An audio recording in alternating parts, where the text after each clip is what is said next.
Good morning, afternoon, evening, or night. Fire Lotus here. So I wanted to make a video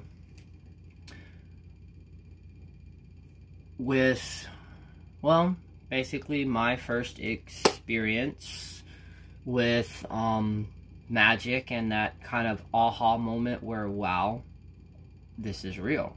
So,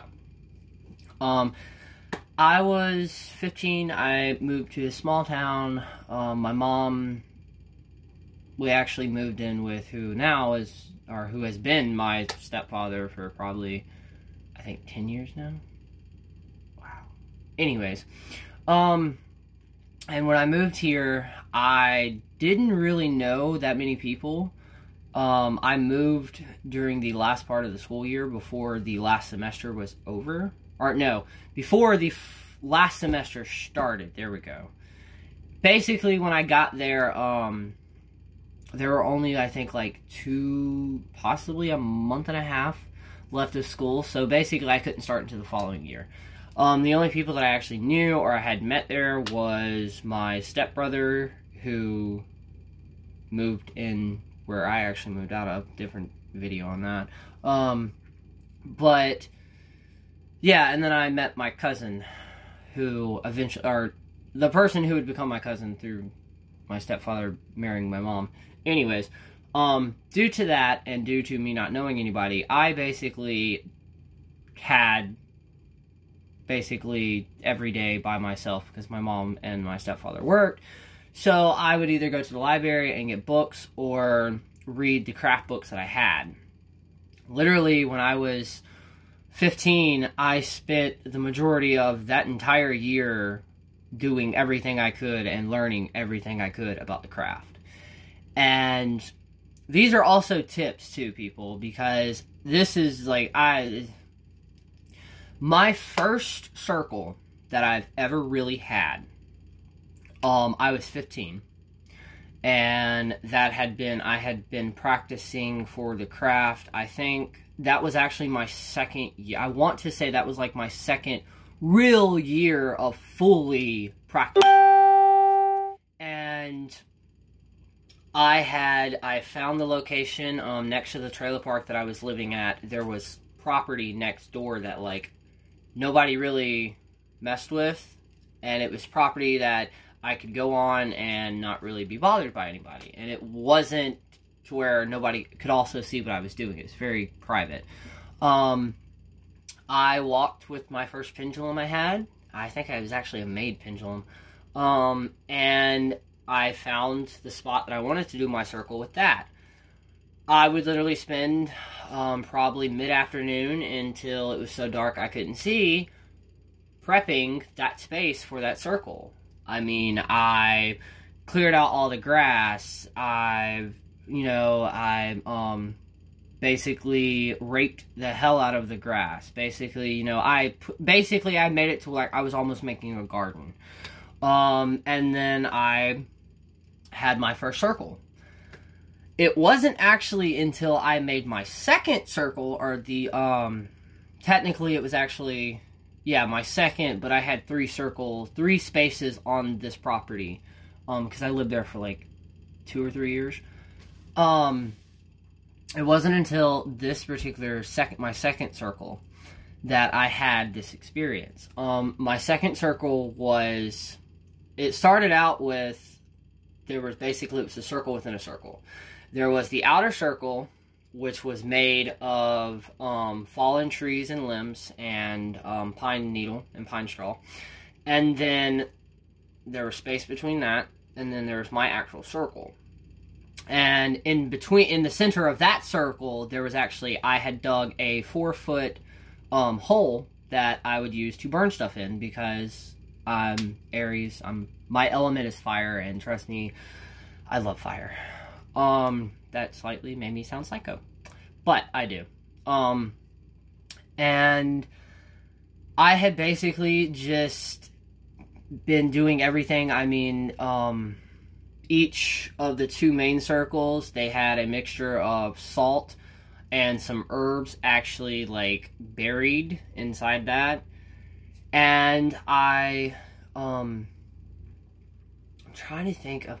I can't remember what that purpose for this particular ritual was, but I do remember my stepbrother he was curious. He wanted to see me do it. And so he was sitting on the outside of both circles, watching me. And I had this plastic 2-step stool. Literally, you can get, I think they still sell it at Walmart. I had one of those. And I had called the corners. I don't really call them now, but I used to then. This was when I was Wiccan. I called the corners. I opened the circle. And I had recently been studying the god and the goddess pose. For people who don't know, during a ritual, if I remember correctly, this is the god pose, and then your hands up outward like this is the goddess pose. And I was at the very end of it, of the ritual, and I had previously, I have this thing that I can do where I can kind of feel the vibrations of the plants around me, especially when I'm, like, preparing for a ritual. And there were certain plants that I had gathered. 2 years later, I had actually researched those and actually realized that they actually do have magical properties. Didn't know that at the time. Yeah. But I'd done those, and I was throwing them in to, basically, it was my way of closing the ceremony and my last offering. And when you do a full circle, or when you do a circle and you raise a lot of energy, there are a couple of techniques of how to properly get rid of that without causing, well, side effects after you've closed the circle. You can either A, ground, you send the energy, that excess energy that you really don't need, back into the ground. A, you send it out when you close the circle, or I like to say pop the bubble. I'll explain that. Or you can give it back to the goddess, or give it back to the universe, which is basically, that's when you do the goddess form. So I stepped up I was on the top step. It was probably about, I want to say 2 or 3, possibly 4 feet off the ground.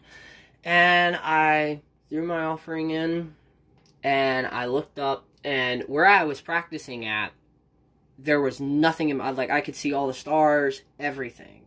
That and the property that I was on, it was up on a hill anyways. So, like, the night sky on full moons and everything, it was breathtaking. And I dropped it, and I remember looking up, opening my arms, and releasing the energy into the goddess. And then all of a sudden, and I'm getting chills, all of a sudden, I started seeing little black specks out of the corner of my eyes that started forming. And basically, it took over. Like, I I blacked out. But literally, it was seconds. But in those seconds, I felt everything. I felt the goddess. I felt the universe. It was literally like I had became one with everything. And then reality hit me, or aka the ground. And I come to, because like I said, I blacked out. I come to, laying on the ground, disoriented, confused, not really understanding what just happened or where I am at this point. My stepbrother came over and, like, you know, dude, like, are you okay? And somehow, which I'll explain how, but I had blacked out and fell to the ground. I fell so hard on the ground that the stick that I landed on actually left an indentation in my back for a few minutes afterwards. Like, I hit it hard. And physically, when I woke up, it literally felt like I had been picked up, like, and slammed, like, body slammed on the ground. But I didn't feel scared. And, I mean, I was still confused, and he had to help me into the house. I had to vaguely explain it to my mom, and then I jumped in I took a bath right after that, and, like, had to gather myself. It wasn't until 2 years ago, actually, 2 years ago when I moved in with one of my old roommates, not going to mention any names, but he was a practitioner, I explained it to him, and he goes, that's because you took her in before you were ready. And at first I was like, huh? Basically what had happened was during that ritual and during that particular ceremony, I had basically opened myself up. I'd opened my, say, third eye and crown chakra to the point where I was basically invoking the goddess or drawing down the moon. In the Wiccan faith, I believe, Wiccan religion, it's called drawing down the moon. And that's basically, there are multiple different parts, and, you know, depending on, there are some rituals where it involves a man and a female, there are rituals where it just involves a chalice and an athame, but basically it's where you take her in, you fully invoke her. And I wasn't meaning to, like, back then, but that moment stuck with me. And like I've stated before, and if you don't know, I suffer from bipolar, depression, and anxiety. And with that, I have a lot of self-esteem issues and self-conscious issues, especially when it comes to my magic. And that right there, you know, a lot of people in the craft world, they don't like other people or other witches seeking validation. And in a way, it kind of does fuck you up, because you're seeking validation in something, which means you're basically questioning your own magic. So you shouldn't do that. But at the same time, for the newer people, sometimes, and even the people that I've really, the seasoned witches is what I call, the people that I'm practicing for years, you know, there are some times where we fall into the void, you know, basically where it's just like, you lose faith in everything. I myself, I've done it so many times it's not even funny, where literally I've questioned the last 15 years of my life dedicating to this. I've questioned everything. But it's so funny, too, that I say that because as I get to those points, some of my lowest and darkest points, and I've made a video on my Instagram account that I'll probably make one to go on here, too, about how my spirituality and my practice has actually saved me from probably becoming a hardcore drug addict. Like, I've been through a lot, and not saying, like, play victim or anything like that, because I know a lot of other people have been through a lot more stuff. But, you know, almost every single time, instead of some of the things that I went to, a lot of people would just go to drugs. But instead of drugs, some of my darkest times, I dive deeper into the craft. This pentagram that I'm wearing right now, our pinnacle, it was one of the very first books, actually. It came with a book set. And this right here, literally, I'm hoping and praying when I have kids, and if I have kids, I will pass it to them. Because to me, it's not even the 5-point star in a circle. It has nothing to do with the actual craft. It's just, to me, it has literally saved my life. And, you know,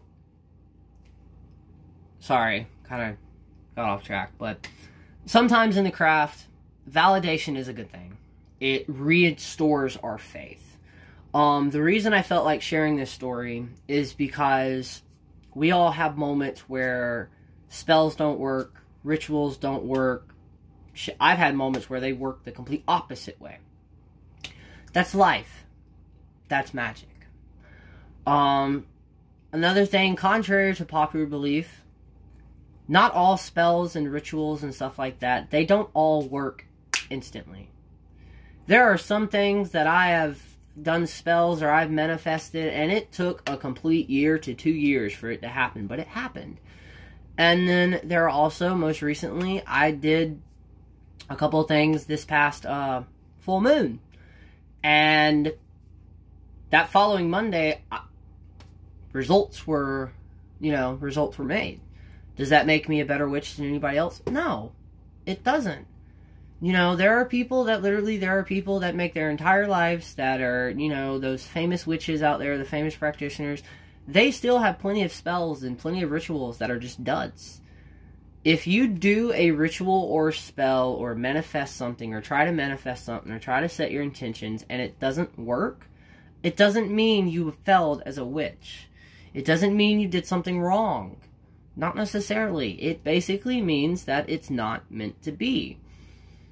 Yes, we have practicing magic in a way, it's kind of like an upper hand because we can do things that most mundane, small-minded people that don't believe in the craft, they can't do. Because they can't, you know. But that doesn't mean that, you know, you can spend your entire life doing money spells and manifesting money and trying to become rich and win the lottery, and you won't. Or you could. But at the same time, what will money only buys you happiness for so long. And that's I understand how, because I know a lot of people are going to be looking at this and I'm like, excuse me, money could solve all my problems right now. And yeah, trust me, if I had money, they could solve a lot of my problems. But it's moments where it feels like everything is about to just completely fall the fuck apart. It is moments like that, though, when that hope does happen and that blessing comes through that you're least expecting it. It is moments like that that, for one, in a way, it's like when you get really depressed and you don't feel like doing everything. The world's gray, the world's dark, everything's black. And see, I still do, I hate those moments. But I've realized that it's moments like that where you feel nothing at all. And when that blessing happens or that one thing sparks and you realize, oh wait, I am alive. That is the reason. Sometimes we have to have the carpet pulled out from up under us. We have to have a reality check sometimes that not everything we want or wish for is going to happen. But at the end of the day, the universe itself knows what is good for you and what isn't. And that goes into the retrogrades of the planets and the astrological stuff. During these retrogrades, they're not bad things happening to you. It's not. I used to look at it like that. Oh, I used to hate when they would be like, oh, these planets are going in retrograde. I would freak the fuck out and literally call shit to happen. And it wasn't until last year and this year did I realize that it's not the universe saying go fuck yourself. It's the universe trying to show you, hey, you're feeding something that is killing you. You know, you're putting your time and energy into stuff that it's not going to go anywhere. You're watering this plant when this plant's not going to go anywhere. But all of these plants over here, you're just letting starve because you're putting so much time and energy into this. That is moments of darkness. That is what they are. And I'm pretty sure in 2 weeks from now, if I were to make another video in a depressed state, I would not say that at all. But I realized that. So yeah, before I turn this, what was supposed to be a shorter video, into a 20-minute video, that is my experience. And that wasn't my first, but that was my first major experience that I always go back to, no matter what happens to me in life. No matter how much I self-doubt myself, I always go back to that one moment. And I'm probably about to post a second video. I don't know. That's kind of my partner's story. When I first moved down here, I invited him in a circle, and it wasn't nothing major. But I wanted him to experience a part of my life that I don't really show that many people. Because when it comes to my magic and my craft, I don't really practice in front of people. And if I do, then that means I trust you and I love you and I feel very comfortable with you. But it was in that moment, he had one of the moments that I had, where his entire world, and it's such an incredible thing to witness, though, when you're with someone for the first time and they actually realize, oh wait, there is magic in the world. It's like a kid, I don't know, I would say like a kid going to Disney World, but I've never been. So, it's one of those moments though where like, it's gold. But yeah, I hope all of y'all have an amazing Thursday or Friday or Saturday or Monday or whatever day you watch this. Hope y'all do. And, you know, just know that some things aren't meant to be. when it comes to magic, when it comes to spells. That doesn't make you a bad witch. That doesn't mean you did something wrong. That just means that it wasn't meant to be. Until then, everybody, just be you. Be you. Love yourself. Love the people around you. And yeah, until then, peace.